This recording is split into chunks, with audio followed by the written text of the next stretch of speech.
about how he came to be connected to the Cameron Hotel owners Herb Tukey and Paul Sinella through his work in the psychiatric field. How he rescued draft dodgers, how he wrote this study for the Trudeau government about LSD that became a how-to guide manual for tripping hippies. How he was at Rochdale. How he worked as a covert agent in the Korean War. How he had written speeches for every major player in Canadian politics, whether they were on the left or the right side, and how those young guys on skateboards make much better video game designers than those guys with degrees. That was Bill W.R. Clement, who I was lucky enough to meet around the year 1998.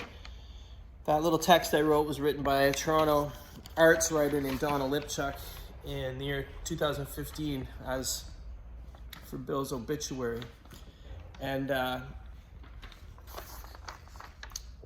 Bill in 1998 asked me, because he loved artists, and he was a really funny guy, and he asked me what I knew about photography and embedding data in a single photographic image. I did not know anything at the time or really now about it, except for I realized that with one of my photo conceptual art projects, hobby spin-off of my old academic practices, because I mostly paint now, but I still do make I call it black magic, black market photo conceptual work, but it's pretty gonzo.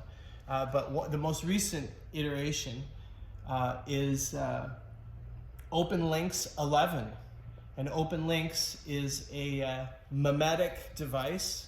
The idea is that you can embed a profound amount of information in a single static image that you could transmit electronically.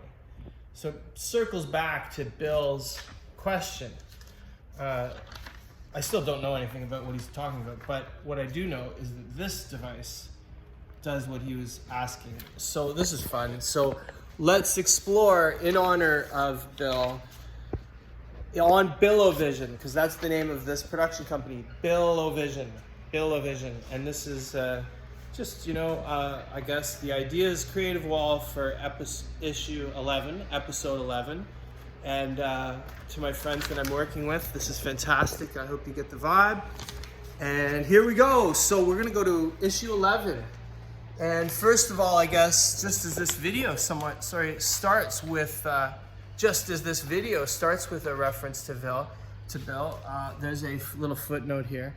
And you can see if you were to type that in, Survival Guide for the Next Renaissance, on your device, anywhere in the world, into the internet machine, you're likely to get this article from Quill Inquirer. And that's just gonna tell you, that just sets up the kind of the baseline for the issue. Quantum jumping. Baseline, okay. So the baseline is Bill. We got the quantum survival, okay. We're into the quantum entropy now, and we are into profound, mysterious things. So this issue starts with Gelatin B. And speaking of mysterious, we have Gelatin B. Troubling, mysterious, what's going on here? Gelatin B was a artist collective, apparently, so they said, that just prior to the Twin Towers collapse had placed, well,